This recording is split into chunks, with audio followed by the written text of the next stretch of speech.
Everything is going to hell down here in Texas.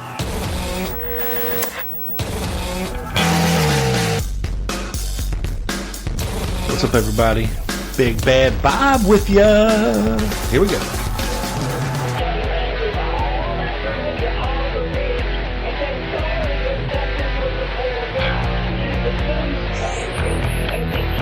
That's right, it's the Lone Gunman Podcast. This is Rob Clark. Stay tuned, be right there.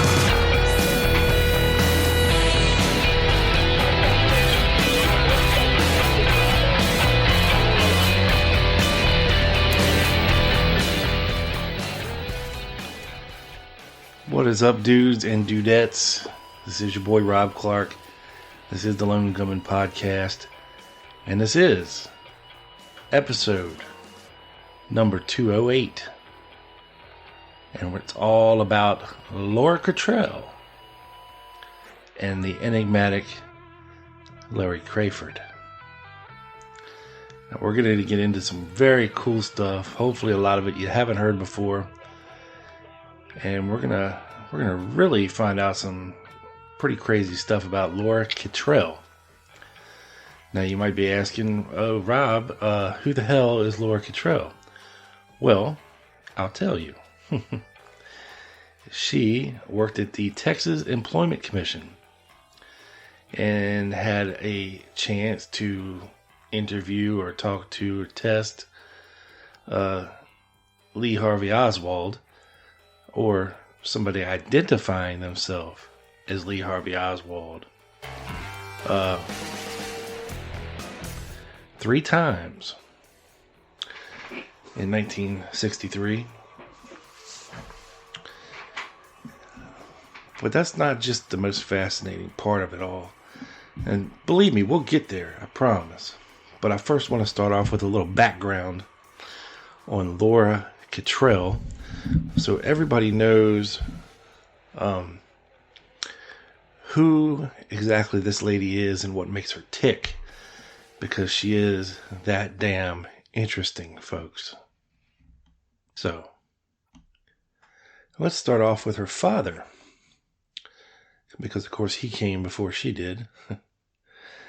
Her father was a man named William Kittrell, and he passed away sadly in April of 1966 at the age of 71.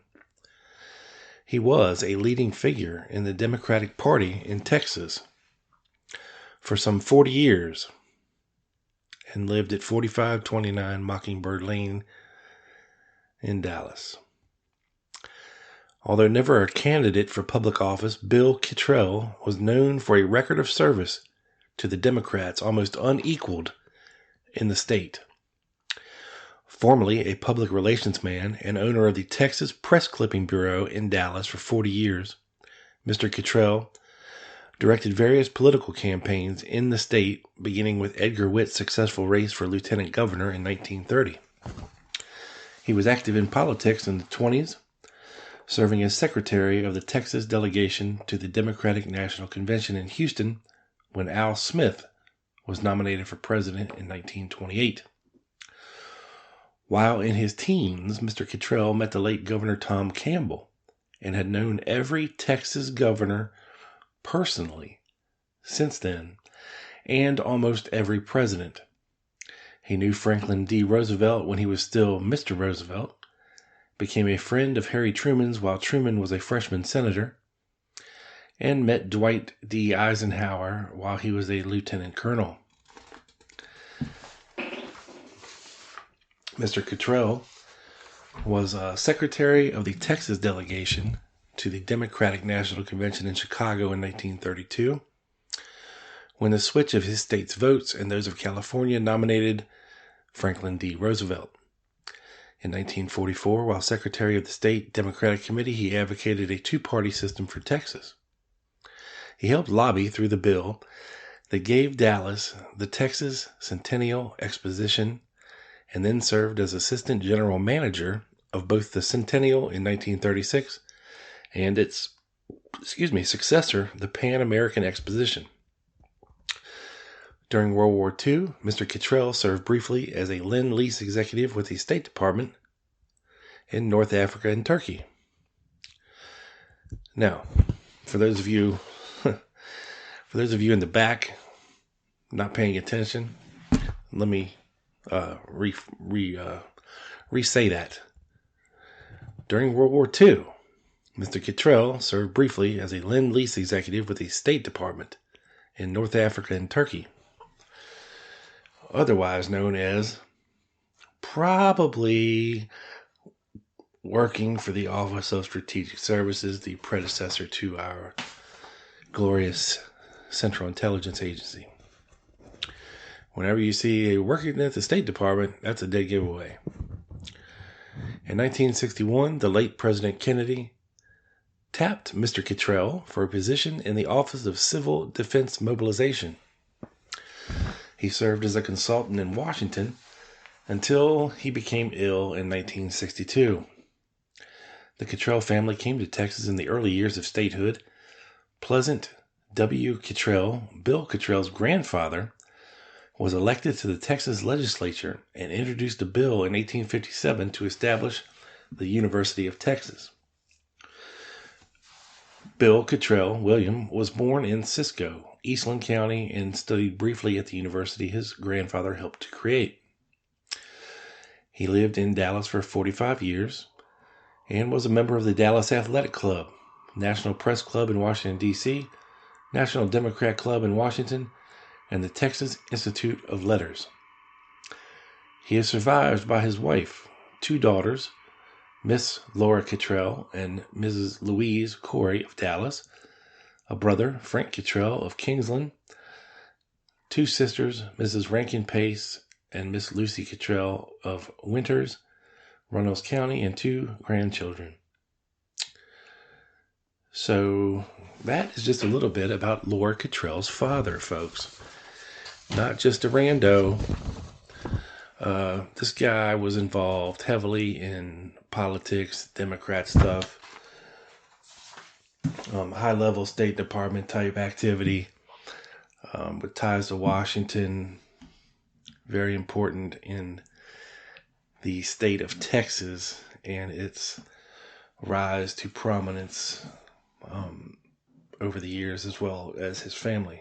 Very important people. So when we're talking about Laura Kittrell, his daughter, okay, she comes from the long line of well-to-do, very well-respected Kittrells, folks. She's not just some crazy nut job. And she worked at the Texas Employment Commission for over 30 years before retiring and working her way up through the ranks of the Texas Employment Commission. So a lot of the Kittrells had very deep ties, deep Democratic and ties to the state of Texas, and of course a lineage of presidents and presidential candidates in politics as well. So you might think, well, okay, that's not too weird, right? No, not really. Not too bad. Okay. Now, I came across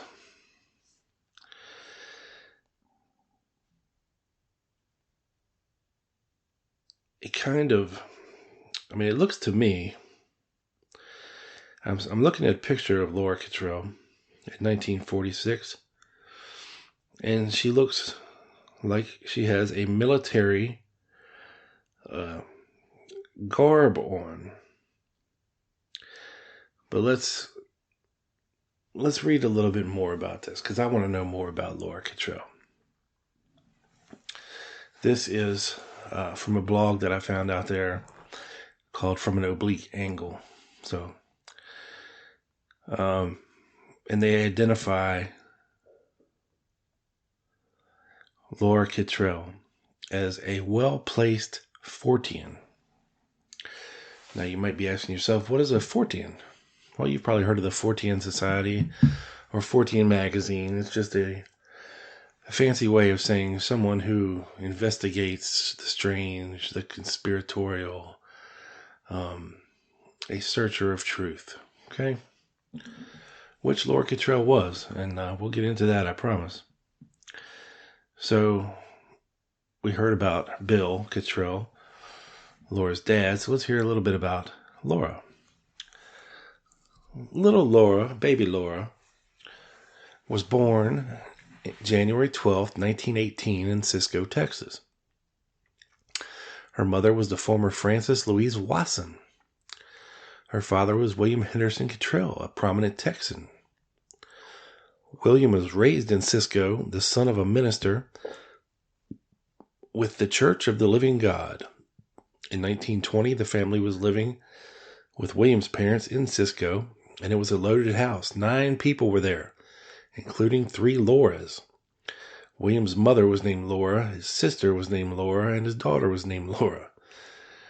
At this time, William was a furniture salesman. His sisters Laura and Lucy would go on to be well-known Cisco citizens, Laura as a longtime postmaster, and Lucy a school teacher. Now, as we have seen from the Kennedy assassination, folks, and the involvement of folks like Harry Holmes, who was a postmaster in Dallas, that these guys are snitches of the highest order. Okay? They very much likely, most of these postmasters have intelligence ties, ties to the FBI, CIA, because back then,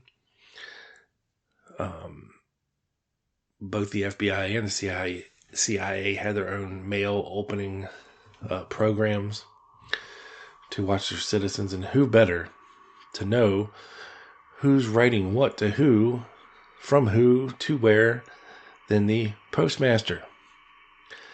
You can see, this guy, Lee Oswald here, he got 3 letters from Russia, last week, and things like that. So that's interesting. William supposedly attended the University of Texas for a brief stint, then moved his family to Dallas. By this time, Laura and her 2 siblings had joined Laura Louise, born in 1920, and William III, born in 22. The elder William founded the Texas Press Clipping Bureau and became an important figure in Democratic politics, a lobbyist, and influential leader. In 1930, the family rented a house on Lewis Street for $37 a month. God damn. I wish rent was like that now. My God. $37 a month. Okay. And William listed his occupation as a newspaper advertiser. This designation probably related to his press clipping service. At the time, it was hard for people to keep abreast of all relevant news stories printed around the country, and press clipping services offered to collate and sell material on any subject, producing what were essentially dossiers. So, let me explain that just a hair more. So, if you were a Texas oil man, okay, and you were interested in oil news, if you were interested in stock news, financial news, companies like what Bill Kittrell's was doing would essentially collate all these different articles from different newspaper sources all around the world and incorporate them into like a monthly dossier or a report where, somebody who was very interested in say, oil production or politics or hell, even sports. If you were interested in New York sports, but you lived in Texas, okay, you didn't get the New York newspapers, and back then this is, TV's, mostly national news and at best maybe sparsely local news, but you're definitely not getting New York news if you live in Texas. So this service would cut these clippings out of the New York newspapers and collate them into some form of readable dossier or program or report, to which they sold and you bought if you were interested in that. So very cool service. Definitely forward thinking on that. So kudos to Bill Kittrell. He had also served as the 1928 secretary to the Texas delegation at the Democratic Convention, and would do so again in 1932. The year of the census, he also managed the Edgar E. Witt's successful campaign for lieutenant governor. William belonged to a progressive Southern Democratic faction. He was on a campaign to pass a relief bond in 1933 when the Depression was at its worst. He would later stand against anti-Roosevelt factions. According to news reports, Laura Frances Kittrell graduated from Highland Park High School, then Texas Christian University. Assuming this all went as usually scheduled, she would have graduated from college at about 1940. The census for that year refines the point a bit. She was listed as having completed her 4th year of college and was employed. She was a government caseworker, and based on her later occupational history, this would likely have been as an employment counselor, or whatever the equivalent was at the time, and she was still living at home with the rest of her family.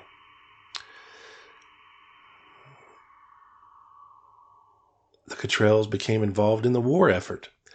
Her father was stationed in North Africa and Turkey for a short stint as a Lend-Lease officer for the State Department, and would help to organize the UN meeting in San Francisco in 1945. Her brother joined the Army Air Force in 1944 after graduating from the University of Texas. In 1945, April, the B-29, which he co-piloted, went missing over Tokyo. Laura may or may not have been part of the American Red Cross already, I don't know, but news reports have it that after her brother went missing, she requested overseas service and went to Guam, where she investigated his last days, meeting some of his service associates. She was in Guam for 6 months and left for the United States in March of 1946. So, that must be her in the uniform. The picture that I was seeing, it's her Red Cross uniform. So this is the first indication that we have of Laura as a Fortean investigator. Her brother went missing somewhere over Tokyo, and it affected her so much, she joined the Red Cross and requested overseas service. Now that's pretty ballsy, for a young lady in 1945 in World War II, at the end of World War II, to be asked to go over there. So this is the first indication we have that Laura has the investigation bug crawling on her skin. In 1963, Kittrell worked for the Texas Employment Commission, and in the course of her duties, she helped a man named Lee Harvey Oswald. Yes, that Lee Harvey Oswald. Later after this, Oswald went to work at the Texas School Book Depository. Kittrell met with another man named Oswald. After the JFK assassination the next month, Kittrell took on her own investigation, eventually deciding that the second Oswald was actually Curtis Laverne Crayford. She would tell her story to the FBI in 1965 and again to the House Select Committee on Assassinations in 1978. Her story would then become grist for alternative theories of Kennedy's assassination. She wrote a letter to Time magazine published on December the 15th, 1975, and said, quote, excuse me, goddamn, take a drink of coffee.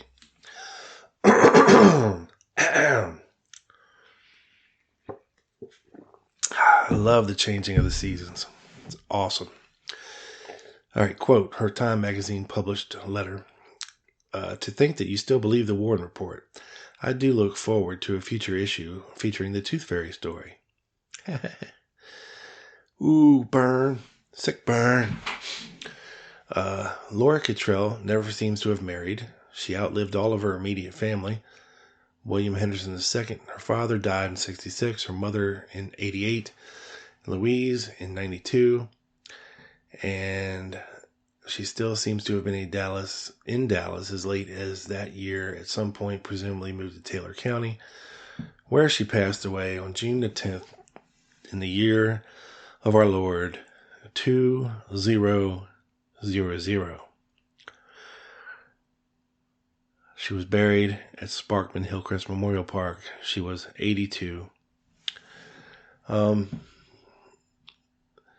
Kittrell's most public skepticism of the official position came after the death of the Fortean Society, and so she cannot really be used as evidence of her beliefs when she joined. But there are other reasons to suspect that she was disinclined to believe government pronouncements on controversial matters, even if she worked for the government and seems to have shared at least some of her father's progressive political inclinations. Kittrell's Fortean career, based on the evidence that was found, was quite short and mostly opaque. The entirety of it is composed of 2 mentions in the magazine Doubt from the mid to late 50s. I do not know if she ever read Fort or what drew her to the Fortean Society, nor what kept her there, though a few suggestions can be inferred from her contributions to Thayer's Fortean magazine. Kittrell's first mention came in Doubt issue number 47 of January 1955. The reference, though, is a generic one. Kittrell is listed in a paragraph of acknowledgments that may have had something to do with anti-fluoridation reports,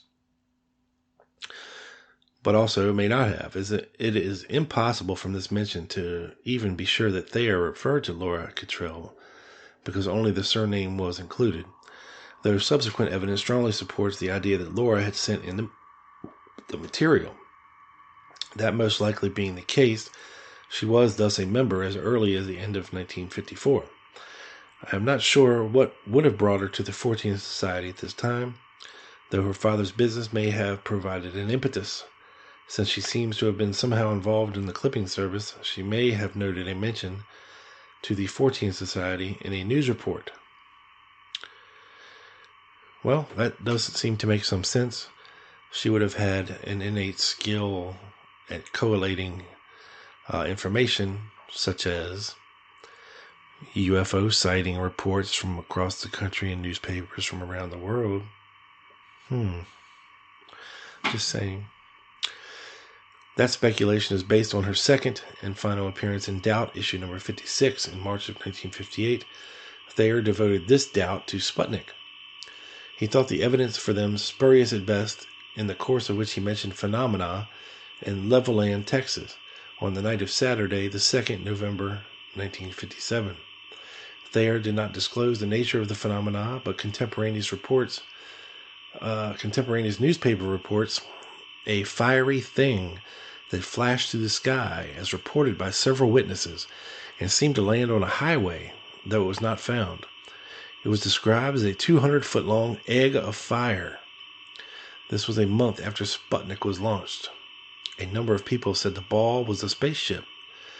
Later investigations by the government, though, suggested there were fewer witnesses than originally reported, and the stories were inconsistent, and the most likely explanation was, of course, ball lightning. I was thinking that, or swamp gas, as they usually try to tell you that it was. Thayer then went on, in addition to the fine coverage from the national press by faithful members everywhere, the society had a unique advantage of a member almost on the spot. That is, Laura Kittrell, who owns a news clipping service in Dallas and heads a local UFO group. From her, we received maps of the township and annotated diagrams of the events and interviews with eyewitnesses. In a more nearly normal issue, this would make a feature story. Alas, we can only relate it to the Sputs, for they have taken over. He then noted that the sighting occurred the very day Sputnik 2 was supposed to have been launched, and it reportedly passed over Moscow at the same time the events in Levoland unfolded. Similar phenomena then occurred in White Sands, New Mexico, the next day. Thayer's exact point here is obscure to me. He wanted to cast aspersions on the Sputnik reporting and leave open other possibilities, which he did, but I'm not clear exactly what he thought was going on. At any rate, we do learn more about Kittrell. It is this mention that allowed me to connect the name to Laura Francis. The Dallas home and the relationship with the Clipping Bureau provided the necessary evidence. Though there is some room for my being wrong, she remained a member. And she displayed the same interest in investigating a matter for herself that had driven her to Guam when her brother disappeared and had her looking into the identity of the second Oswald a few years later. This was no doubt a Fortean trait, the need to get into the weeds and make discoveries of her own, not taking the word of officials. The report also shows that she was interested in flying saucers, interested enough to head up her own group. Thayer also had her owning the news clipping bureau that was actually owned by her father, which may have been a slight miscommunication, but it does suggest she was devoted to the subject. I obviously do not know when she took up UFOs, nor her opinion on them, nor for that matter to which group she belonged. My searches have come up empty, but it does explain how. She might have learned about the Fortean Society if she was collecting clippings on flying saucers. For her own use, she likely came across the name of the society. And if flying saucers were the main focus of her unorthodox views, of her only one, then she may not have heard about the society until the 50s, which could account for the timing of her appearance in doubt. There was a mention of the Fortean Society in relation to flying saucers in a Vermont paper in August of 52, and several mentions across the country in 51. To be sure, there are plenty of possibilities. She was too busy. The society folded not long after when Thayer died in August of 59. She sent in material, but it was not used.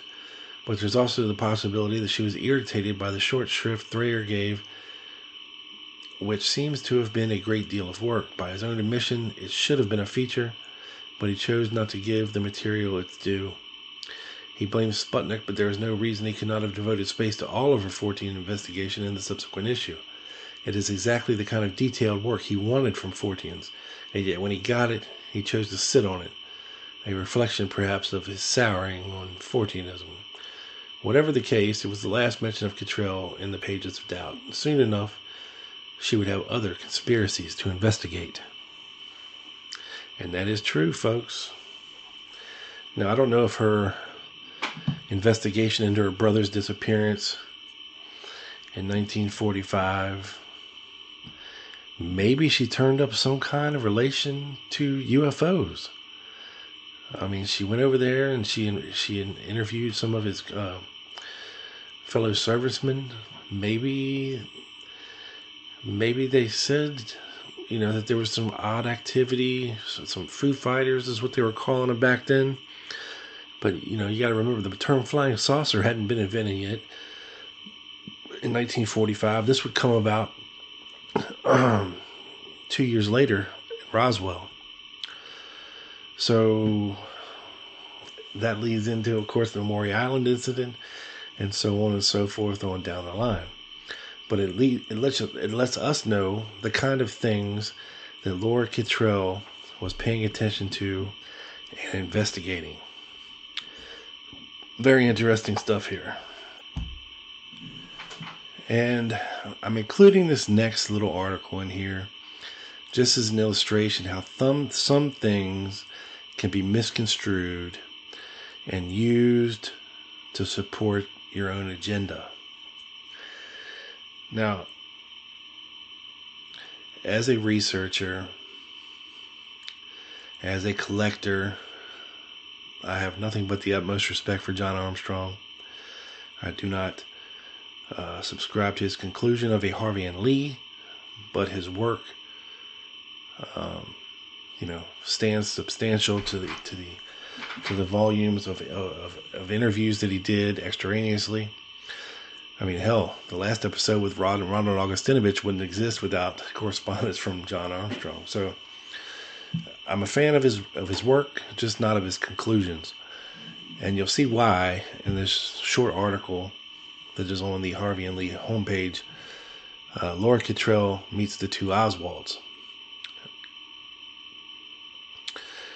Now,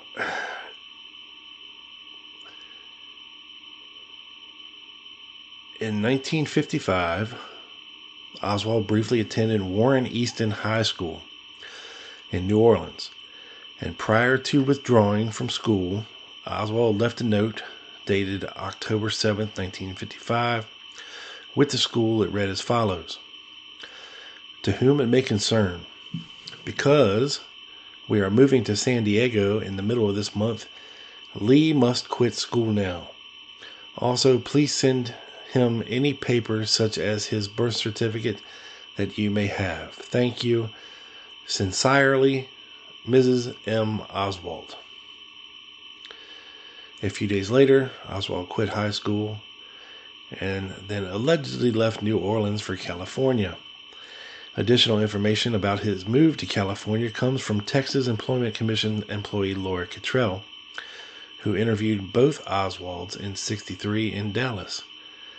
She remembered they looked remarkably similar. Now, before we get too far into this, Lee Harvey Oswald didn't move to California in 1955, folks. Just keep that in mind. He states, Laura interviewed Oswald on October the 3rd, 2 weeks before he began to work at the Texas School Book Depository on October 16th. She described him as neat in appearance and articulate. Oswald told her that he had come up from New Orleans, and he told her his first job was selling shoes, which would have been for the Dolly Shoe Company in 1955. In 1956, he says he moved to Encino, California, and worked 6 months as a motor scooter messenger boy for ETI Realty before he joined the Marines. Okay? Stick with me, folks. Her curiosity was aroused when Oswald told her he had lived in Russia and had a Russian wife. She noticed the woman with him was about to have a baby. Rachel Oswald was born on October 20th and remembered her as being quite short and wearing no makeup. During this interview, Laura asked Oswald what he liked best about Russia, and he replied, the opera. On October 15th, Oswald applied for work at the School Book Depository and was hired the next day. Now, here's where things get weird. A week later, on October the 22nd, while Oswald was working at the School Book Depository, another Oswald showed up for an interview. But Mrs. Kittrell realized that this Oswald was not the same person she had previously interviewed. She realized these two young men were very, very similar, but different people.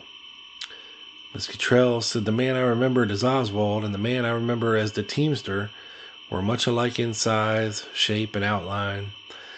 Generally, there was a marked difference between them in bearing and manner, and the man I remember as Oswald was a trim, energetic, compact, well-knit person who sat on the edge of a chair. The man I remember as the Teamster was sprawled over his chair and was rather messy looking.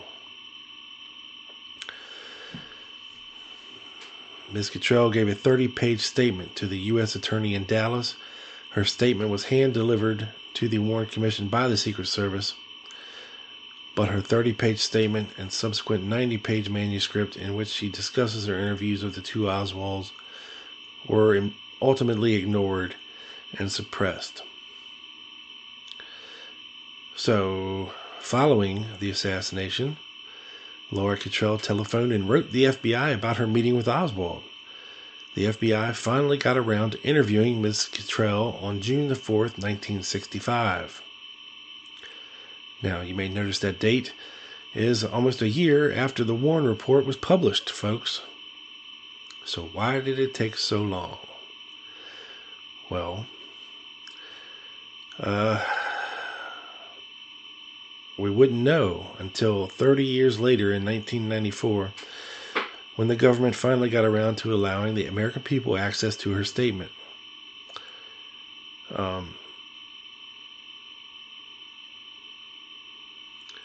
Shown below is the bottom of page 8 and the top of page 9 of a 10-page memo from Gayton Fonzie to Blakey,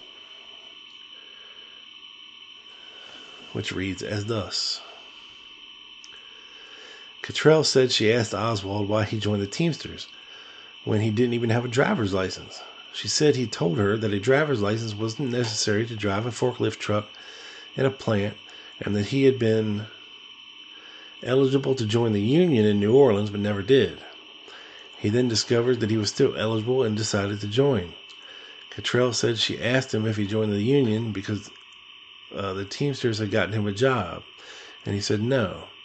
I couldn't understand why he joined the Teamsters because I know you have to pay a big initiation fee, and he was so hard up. But I asked him, "Can I see your union card?" And he said, "I don't have one. They haven't gotten it to me yet." Kittrell said that she later found that Oswald was already working at the book depository when he appeared for the last interview at the Employment Commission. That, she said, was when she began thinking back at how different Oswald looked from the last time she saw him. She has concluded that the person she saw the last time really wasn't Oswald, but perhaps someone sent in his place in order to maintain his unemployment claim. He looked almost the same general outline and coloring and build, but there was something so different in his bearing. He was slouchy, and he was kind of unkempt and very unmilitary looking. That was one thing about Mr. Oswald. He always looked very military, neat as a pin, and this fellow wasn't. And he had this peculiar way of laughing and talking so that people all over the room could hear him. And Mr. Oswald wasn't like that at all. She said that although she suspected the fellow might not have been Oswald at the time, she wasn't sure, and she didn't want to call him a liar and create a scene without being sure. She places the time of day of the last visit late in the afternoon, perhaps close to her quitting time of 5 o'clock, because she remembers having been dog-tired. At the conclusion of this interview, Kittrell supplied us with a handwritten list of names which she had headed people who might be able to tell you something, probably won't. Where is a reproduction of that list? So,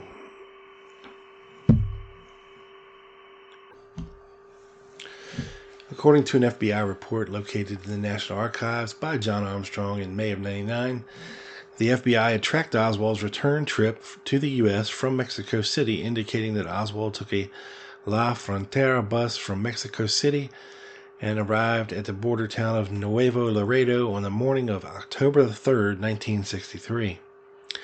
Noting that Oswald also applied for unemployment compensation at the Texas Employment Commission on that same day, the report found it highly improbable that Oswald could have traveled the 426 miles from Laredo, Texas to Dallas, Texas on October 3rd in time to appear personally before Laura Kittrell at the Texas Employment Commission.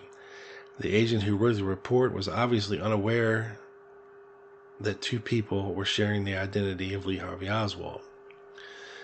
Now, the actual FBI report in question here that Mr. Armstrong found, it says,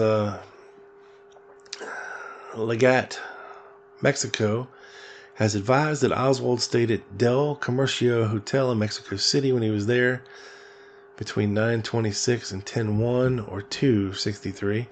Oswald checked out of this hotel on October the 1st, 63. However, paid for his room rent for the evening of 10 to 1, 63. And on 10/2/63, Oswald took the La Frontera bus from Mexico City to Nuevo Laredo. This bus scheduled to leave Mexico City at 9 a.m. and arrive at Nuevo Laredo at 7 a.m. the following day. Therefore, if bus on which Oswald traveled was on schedule, he would have left Mexico City at 9 a.m. on October the 2nd and arrived at Nuevo Laredo at 7 a.m. on October the 3rd. A Mexican immigration officer, Chapa, worked on October the 3rd from midnight to 8 a.m. at Nuevo Laredo and checked Oswald through immigration there. But Chapa does not remember seeing Oswald. A portion of Oswald's tech file, that's the Texas Employment Commission, reflects that on October the 3rd, Oswald filed a claim for unemployment compensation in Dallas, Texas. From information available from the San Antonio office, it is necessary for claimant to appear personally at the Texas Employment Commission office when filing such a claim. The Rand McNally mileage guide shows distance from Laredo to Dallas to be 426 miles. Appropriate manifest of Trans-Texas Airlines, the only airline at Laredo with Dallas connections, being searched. Thus far, no information developed that Oswald flew from Laredo to Dallas on 10/3/63. It appears from above information highly improbable that Oswald could have traveled from Laredo, Texas to Dallas, Texas on October the 3rd in time to appear personally at TEC Dallas that date to place a claim for unemployment insurance. So, in a nutshell, here we have what we call a discrepancy, folks. And based on what Laura Kittrell has told us so far, that Oswald had 3 meetings with her at the Texas Employment Commission. And the last one that occurred on October 22nd, which is after Oswald had started employment at the School Book Depository, was the Oswald that she didn't remember jiving with the other Oswald guy. This is the guy. So what I'm basically saying is the Oswald that she remembered as being Lee Harvey Oswald was there on the first 2 trips. Now, the first of these trips would have been on October the 3rd, 1963. But if the real Lee Harvey Oswald had actually went to Mexico City, traveled in and out as he was allegedly supposed to have done, there is absolutely no way in hell that Lee Harvey Oswald, the original, could have made it to file this claim in Dallas on October the 3rd. So either Lee Harvey Oswald was not in Mexico City and he was impersonated there, or Lee Harvey Oswald was in Mexico City and he was impersonated in Dallas at the Unemployment Commission or the Employment Commission. Then that would mean that Oswald was impersonated twice at the Employment Commission by 2 individuals using his information and visibly being visually similar to each other and to the Oswald who was, of course, plastered on every TV and newspaper after the events of November 22nd, 1963. So this is where Laura Kittrell's hackles get raised on the back of her neck, and she starts her Fortean investigation into Lee Harvey Oswald and the events of November 22nd, 1963, and the assassination of John F. Kennedy.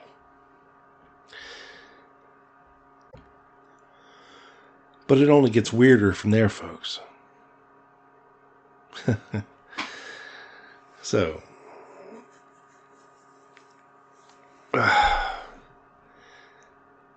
apparently, the reason why the FBI finally interviewed Laura Kittrell in 1965 was because she wrote Robert Kennedy, a 30-page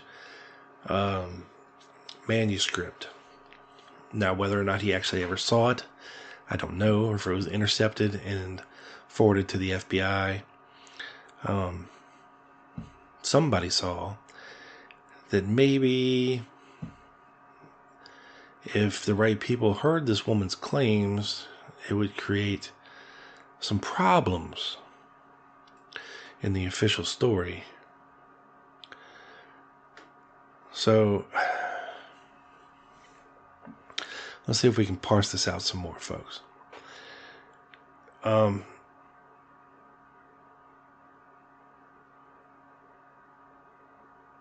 When the HSCA came about, she actually wrote a 90-page manuscript detailing all of her interviews with Lee Harvey Oswald and her observations and interpretations leading up to the assassination. Now, she was also interviewed by Gate and Fonzie in a 10-page interview for the HSCA dated 7/18/78. And for those of you who would like to read this 90-page manuscript, feel free to head over to Baylor University, look in the Armstrong archives, and you will see her manuscript is in box 4, notebook 4B. Now, I have not read this entire 90-page manuscript, so I am not exactly sure what is all in it, but I will be reading a little bit from the Meredith blog about this very story. So, given the time between her manuscript and her interview in 78, it must be stated that her power of recollection was outstanding. This is why the FBI and later Blakey did not want to touch her with a 10-foot pole. This was a witness who could overturn the proverbial apple cart.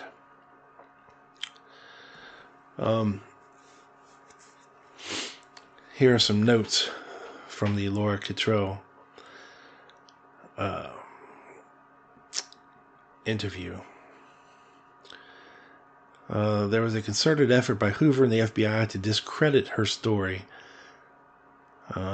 She had to reconstruct her conversations with the principals because she was conveniently away the Friday of the assassination, where she was supposed to attend the luncheon at the Trade Mart that the president was speaking at.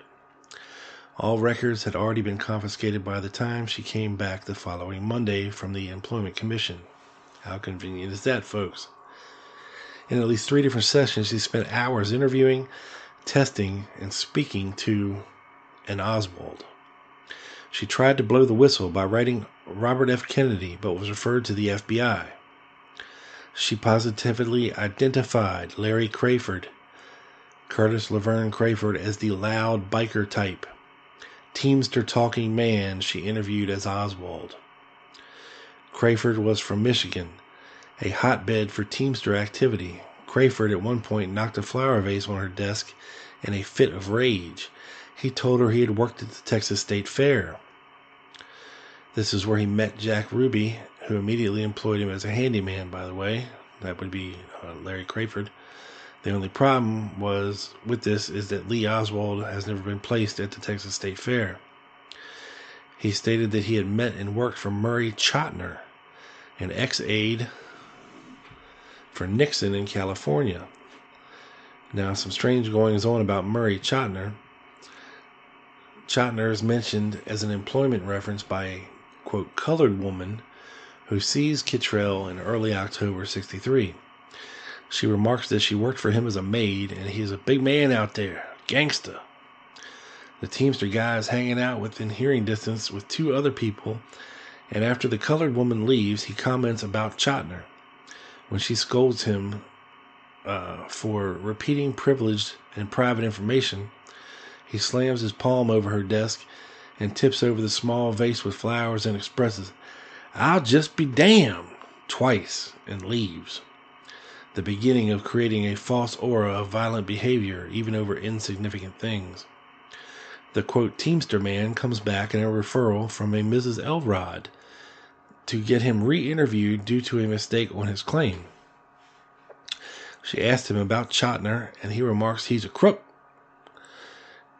using a southern accent, was incredulous that this Oswald could not drive a car, was incredulous that Oswald had not worked for Chotiner. And on page 22, while she is interviewing him, a Cuban man walks in asking for directions, and after she does so in her Tex-Mex Spanish, he remarks that her Spanish is not that bad. The conversation turns to how many languages he can speak, and he makes sure she knows he also speaks Russian. The conversation turns to politics, and he asks her about Batista. She thinks his wife is Cuban. Cannot pinpoint his duties in Minsk. She ends up not believing his story about Russia. And on page 29 of her report, make sure she knows he has an undesirable discharge from the Marines. I felt that I knew several things about him for sure now, that he had worked in California for Murray Chotiner, that his wife was a Cuban, and that he had not been to Russia. ETI Realty. Now, we mentioned this before, where Oswald said he was working as a motorbike messenger in California. She writes in his file about his previous employment above, but notes the place as Murray Chotiner Investment Company. When she realizes it is ETI Realty and tries to correct it, the file has already been picked up and missing. This notation disappears along with the file. When he leaves, she is left with the impression he is a liar and possibly a murderer. Page 34, messenger job in California on a motor scooter at 16. He tries to scam her into a white-collar office job. The FBI tried to establish that Chotiner did not exist. On page 41, page 42, realizes the tech documents in the Warren Commission are from 62, and that the work done in the fall of 63 is not there. Was perplexed to meet the same Teamster guy, more polite, military-acting, clean-looking, intelligent Oswald, who also happened to know of Murray Chotiner. Pages 46 and 49, quote, President Kennedy will find out. He'll find out. Loved to talk about guns and marksmanship. Talked about shooting classifications. From marksman to sharpshooter to expert. He turns to his reading habits, where he tells her he likes to read James Bond, and the president does the same. Then he offers that he likes to read Karl Marx. Tells how he would like to be a sharpshooter and pronounces well as Wayo. Companion, wife, looked Hispanic and spoke Spanish, did not look like Marina. Strange call number 1, the housekeeper. The housekeeper answered Kittrell's phone call. When she asked for Mr. Oswald, the housekeeper is confused and refers to a Mr. Lee. Kittrell then asks to speak to his wife, and she answers they don't live together. A confused Kittrell backs off and hangs up. Now, if Laura Kittrell tried to call Oswald's rooming house at 1026 North Beckley, she would have gotten the housekeeper. And he was not staying there under the name Lee Harvey Oswald. She says there's a Mr. Lee, which would be either Mr. O.H. Lee. Kittrell then asks to meet his wife, and the housekeeper says they don't live together. So this is interesting, folks, because this would be a clear path to Jack Ruby if Crayford, the person who was at the Employment Commission in lieu of Lee Oswald, had provided, quote, Oswald's boarding house telephone number to Kittrell. It could only have come from Ruby. Strange call number 2.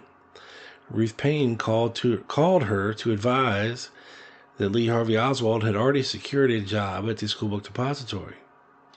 When she asked to talk to his wife in Spanish, Payne laughed and advised his wife was Russian from Russia and only spoke Russian. Later, she shows how dismayed she was that the commission never confronted her with Marina to confirm her story about the people in his company the first day. Same with Robert Oswald. I must say that my doubt that he was Oswald is enormous. I am satisfied that if he was not Oswald, then he was somebody pretending to be Oswald's. Page 73 describes Crayford's appearance. His hair specifically shows how important it was that it had to be known that Oswald had joined the Teamsters, even though supposedly he could not drive.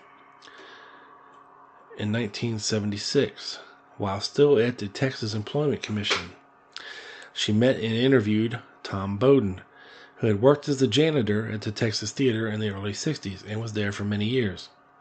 His cleaning duties were early in the morning before opening time. Bowden told her how the Dallas police searched the empty Texas Theater on 11/22/63 before the assassination had occurred. He was positive about this because they interfered with his duties that morning. Now, I've never heard that before, folks. Very interesting. In 1965, she met and interviewed Eva Grant, whose unemployment benefits had expired and could not find a job in Dallas because she was Jack Ruby's sister, not even with Jewish employers. After a while, she just lost track of her. Happened to see pictures of Crayford from the Warren Commission and had a eureka moment as she realized what had happened. The Teamster biker type turned out to be Larry Crayford. All right, folks. Here's your eureka moment. From doing this show for all these years and researching the assassination for over 30 years now,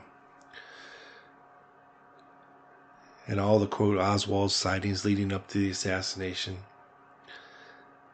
the crazy stuff, the crazy behavior of Ruby that weekend, the fact that Crayford hightails it out of town the morning after the assassination, all points in one direction. And here we have a very good government employee eyewitness telling you that after she saw pictures of Larry Crayford from the Warren Commission, that she had a eureka moment, that this is the guy. This was the Teamster, the messy-looking Oswald that came into her office impersonating Oswald. Okay? Larry Crayford was working for Jack Ruby. It doesn't get any clearer than that, folks. Obviously, something fucky is afoot here. Now, it's quite evident from Kittrell's account that the real Lee Harvey Oswald never even set foot in the Employment Commission in October of 63. Whether it was the 2nd, the 3rd, whatever date the other one it was after that, or the one on the 22nd of October. None of them were Oswald. They all looked like him. They all claimed to be him. They had identification stating this, but none of them was actually him. The official Warren Commission records place him there in October of 62. See the Cunningham exhibit, number 4. According to Kittrell, he was impersonated there in the fall of 63 by Larry Crayford, who made his best effort to paint him as a violent and hateful man who loved guns, was capable of murder, was a Teamster, and was out to kill Kennedy. He also spoke at times with an accent that was not Oswald's. I believe this was the actual Plan A, to make Oswald look like a lunatic in a public state institution, ranting about Kennedy, talking about Cuba and Batista, talking about being a sharpshooter, talking about Russia, Marx. However, when Laura Kittrell got accidentally involved in the Oswald referral, and being as thorough as she normally was in her job with 30 years experience, she created a paper trail and made some very important notations in his file regarding Crayford's employment at 16 as a messenger boy in California working for Murray Chotiner, a close aide and collaborator of Richard Nixon. Now, the Chotiner account is extremely important. It suggests that Crayford may have overplayed his role with Kittrell, gotten sloppy, and given information he was not supposed to give. Even though she repeatedly writes that she erred when she wrote in his file about Chotiner, because Crayford did not explicitly admit he had worked for him, only ETI Realty, she was left the impression that he had worked for Chotiner in Encino, California. Clearly, Crayford was not supposed to give this information, and once the FBI confiscated the tech records over the weekend of the assassination, with the influence being that all roads now led to Chotiner and hence Nixon, the tainted Oswald file would never see the light of day. Moreover, she caught him lying about details of his supposed life in Russia, the deaf woman who accompanied him the first day, and other details that led to her to believe this was indeed a setup. Employment Commission counselors are trained to spot liars and con men due to the high rate of benefits fraud that is committed. This is some true shit, folks. Furthermore, and in her particular case, she was able to glean information about the assassination that others would not normally have had access to. Two cases in point are the Eva Grant and Tom Bowden incidents mentioned above. Another item to consider has to be why they wanted to involve the Teamsters Union in this. At the time, Jimmy Hoffa was president of the Teamsters, and over the years his name has always come up as a possible conspirator in the assassination of JFK. Was this a fallback scenario? In case A, Oswald was killed as planned at the Schoolbook Depository or the Texas Theater, or B, the lone nut case would not hold and a conspiracy had to be declared. A win-win. The Payne phone call provides further information that Ruth and Michael were very deeply involved in setting up Oswald. When Kittrell finds out from Payne it is the Schoolbook Depository that he is working at, she immediately sees red flags and wonders how this could have happened. She has deep roots in Dallas and knows the Ross Carlton family who owned the company until a year before the assassination as one of those Dallas vigilante groups a little to the right of the John Birch Society. Moreover, she had vast experience with the TSBD Human Resources Department and personally knew how strict and picky they were about prospective employees. In the past, they had given her a hard time about this, which is why she clearly remembered their attitude when dealing with dishonorable discharges. In her mind, and from her experience, the Oswald she dealt with at the Tech in '63 was a person the Schoolbook Depository would never have hired. What immediately comes to mind here is the Billy Lovelady affair and the double standard that was applied here. As a running felon, Billy Nolan Lovelady started working at the Schoolbook Depository on December 16th, '61, when they were still located at the Dow Tex building.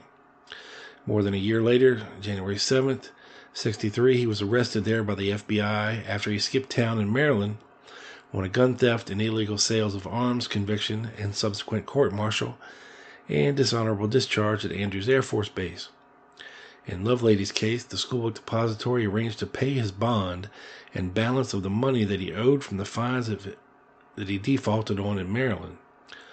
All of this would have qualified Lovelady as a possible patsy, depending on the circumstances of November 22nd.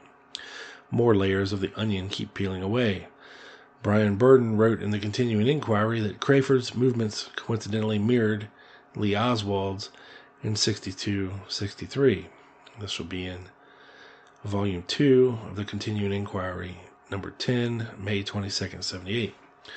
A huge question mark that remains is why were Oswald's tech records from 1962 not used by and shown to Laura Kittrell in '63?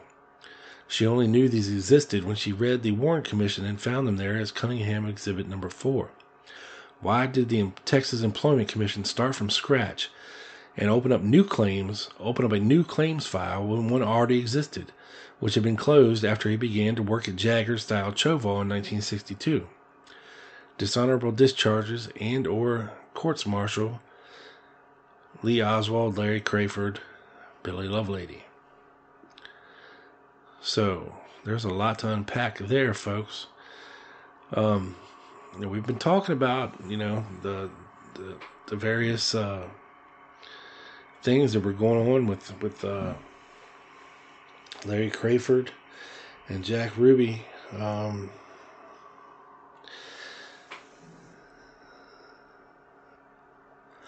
So let's, it's been a while since we talked about Larry Crayford on here.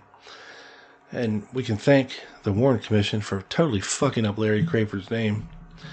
His name is actually spelled C-A-R-F-O-R-D. Crawford. not Crawford, Crafard, which has led to not only the HSCA not being able to find Mr. Crayford because they thought that his name was spelled Fard, when in fact his actual spelling was Ford. This is something uncovered by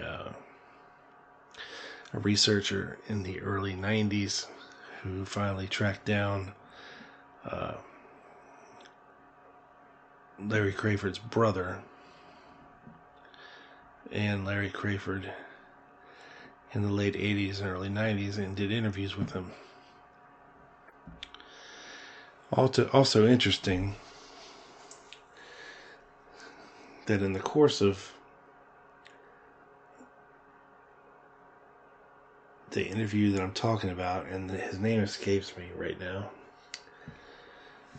Peter something. But anyway, Crayford's brother gave him a bunch of information, including, that in Crayford's early years he was from Oregon, and subsequently did a lot of work in California. Now this would, of course, support this, quote, Oswald's job at 16 as a motorcycle messenger boy for ETI Realty. These ties to Murray Chotiner, a gangster, teamster, and the reports that Larry Crayford had worked for a, quote, mafia kingpin in San Francisco in the early 60s. And something had happened where he got the man's daughter or niece pregnant and was told to get the hell out of there if he wanted to live. So,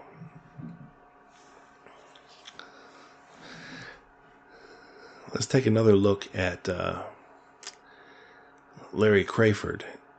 And this is what we call the Boxley Report on Larry Crayford from October 2nd, 1968. Larry Crayford's entire testimony is textbook quality for any intelligence services course on, quote, resistance to interrogation. It is a classic in the art of selective recall. Now that is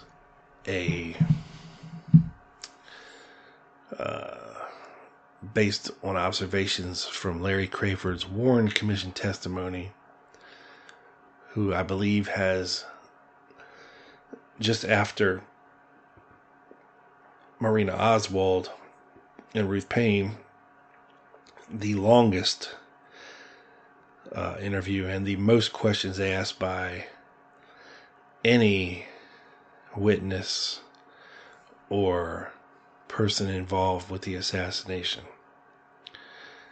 I believe Crayford's section is over 200 pages long. They really hammered this guy with questions. On the whole, Crayford seems extremely sharp at detecting and avoiding the nuances of Hubert's questions. His handling of the English language is nothing less than expert for a lad who barely compiled 3 years of high school and was given a, quote, general under honorable conditions discharge out of the army from Germany after 13 months of service in 1959, when H.O.W. Bockelman was leaving Germany for an intelligence assignment in the U.S., etc. Number 3, Crayford is able to remember job details in his past which no other itinerant I've ever known could recall. At the same time, he appears to be able to anticipate Hubert's leading him into an area where a memory blackout would seem beneficial to him.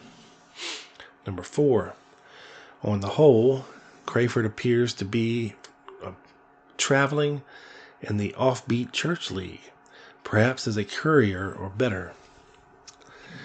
He refers to his church several times in the testimony and once identifies it as the General Assembly and Church of the Firstborn in Dallas.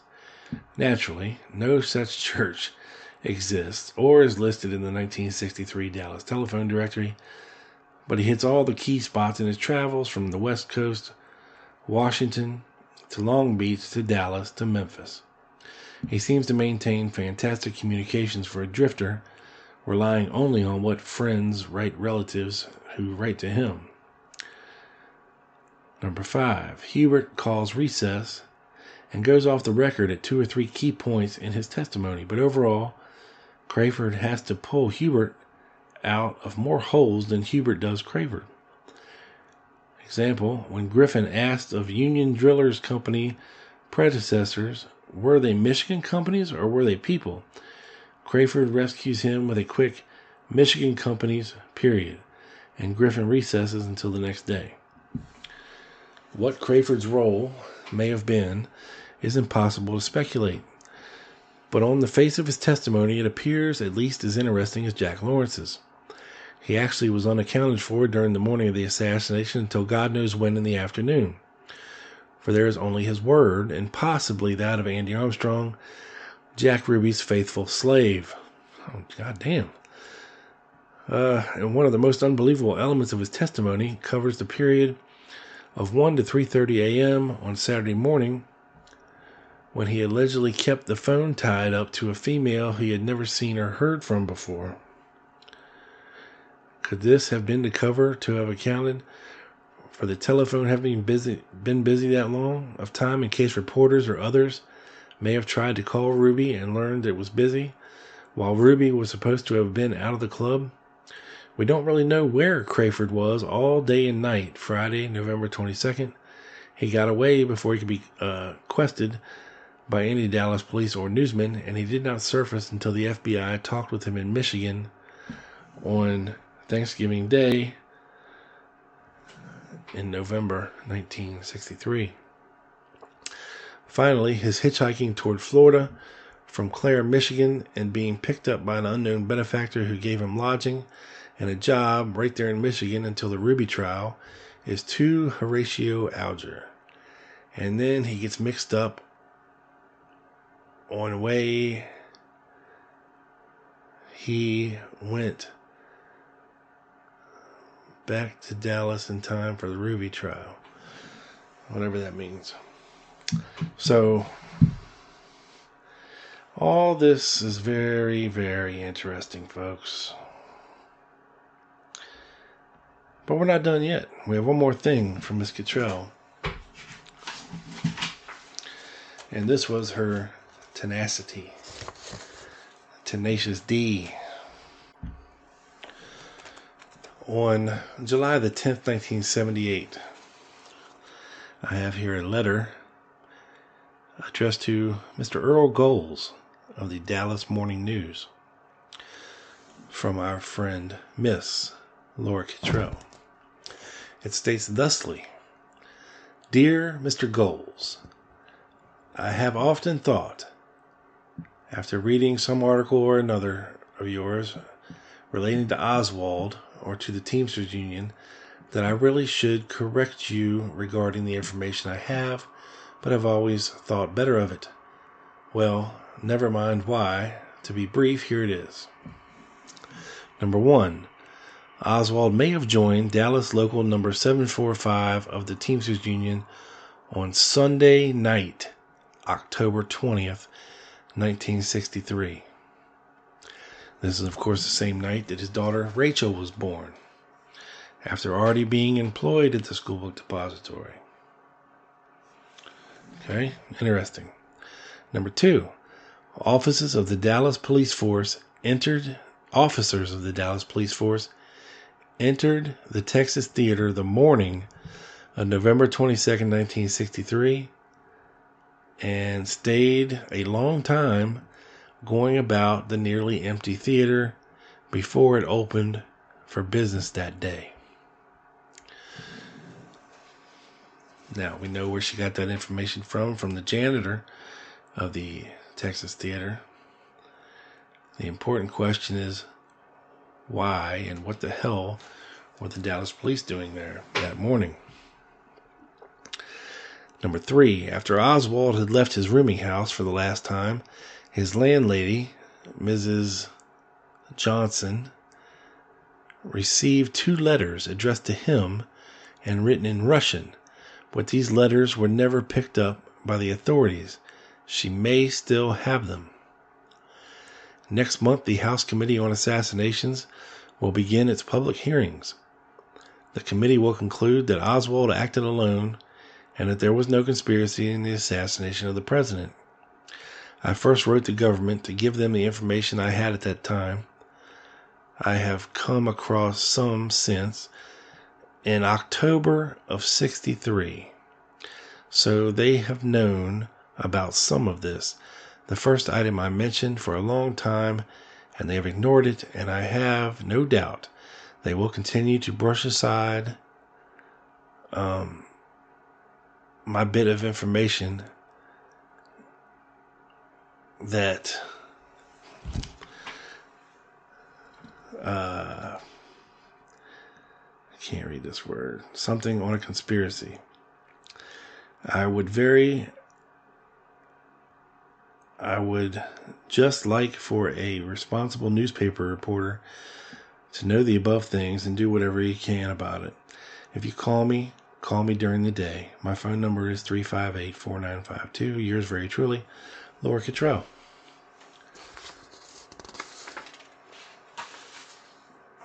Also,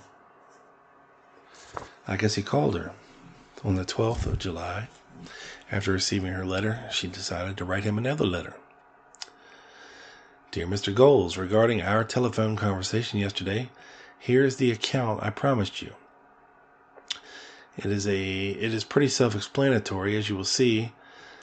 There is... damn, I hate reading cursive. And this is not even cursive. This is block letters. But very tiny. As you will see, there is no way it could be published. So I feel little need to caution you concerning that, as the newspaper would no doubt find itself in a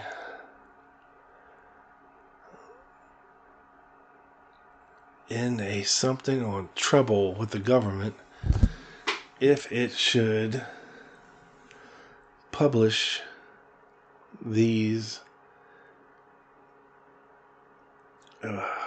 allegations. Why I can vouch for what I say. Or only I can vouch for what I say. Sorry. It's very hard to read her writing. Feel free to make yourself copies. Use whatever you can to go about your excellent research. Then send the original back to me. The House Committee has a copy of this. I'm assuming they're talking about her 90-page memoir or whatever. I still think your best bet where this matter is covered is simply to follow up as tips. The items I gave you yesterday, with saying of them you could hit pay dirt. I regret that it has been impossible for me to handle this in a better fashion where the government is concerned. Believe me, the things I say are the last things they want to hear or to consider. So you should be prepared for this and be cautious. I have good reason to ask you to be.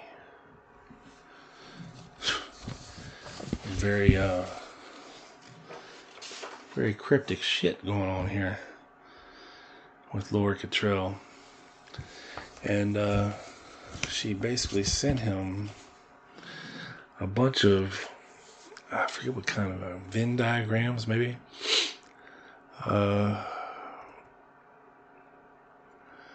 of a bunch of stuff concerning all kinds of stuff, from Al Chapman to FBI, Manning Clements, Texas Theater, the Teamsters, Brooks. Now this is in cursive, and goddamn if I can read half of it. Says, I talked to Oswald as tech counselor 3 times in October 63. I talked to him so long, I know a whole lot about him. I waited until December 63 and contacted the Warren Commission about record of my interviews. There's no way I could know that I ever spoke to him at all. Oh, but I did. I just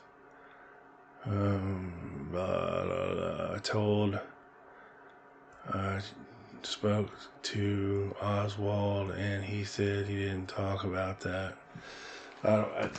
These goddamn cursive.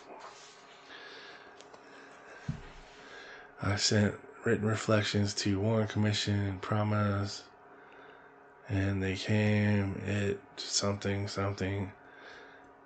Next time I saw him, he wanted, I changed half to forklift operator. He said right before the baby, man, he got Teamsters card. He said the employment case I had written as the Oswald was member of Teamsters Union. There's 2 of these cards. I told a lot of them they were, I don't know. I mean, it looks like a 3-year-old wrote this shit. I honestly wish it.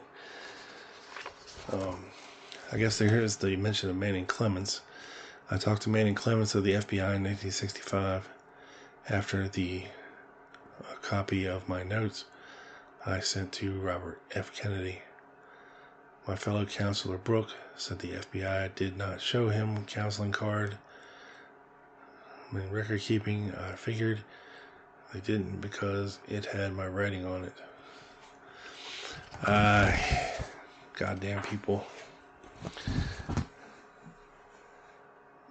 October the 3rd, probably the first time I talked to him, and October the 21st, probably the last or third time. Yeah, we don't know the date of the second time.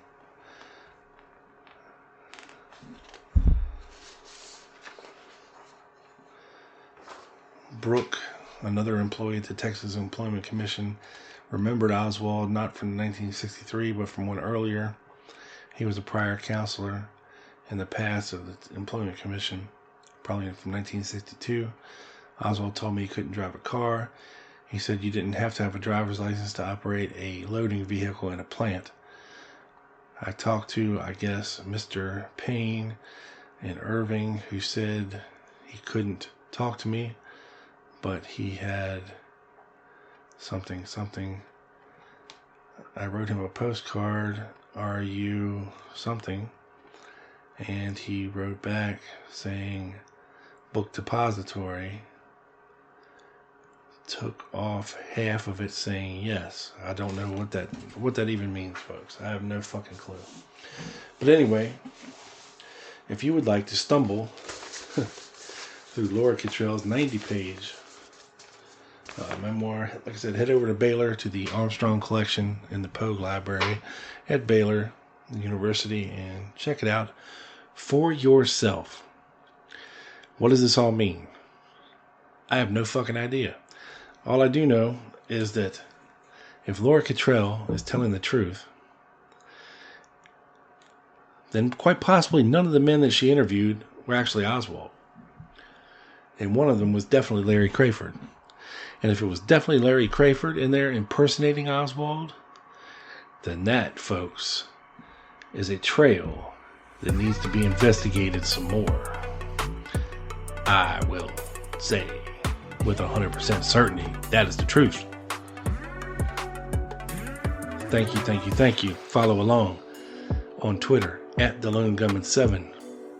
on Facebook, the Lone Gunman Facebook page.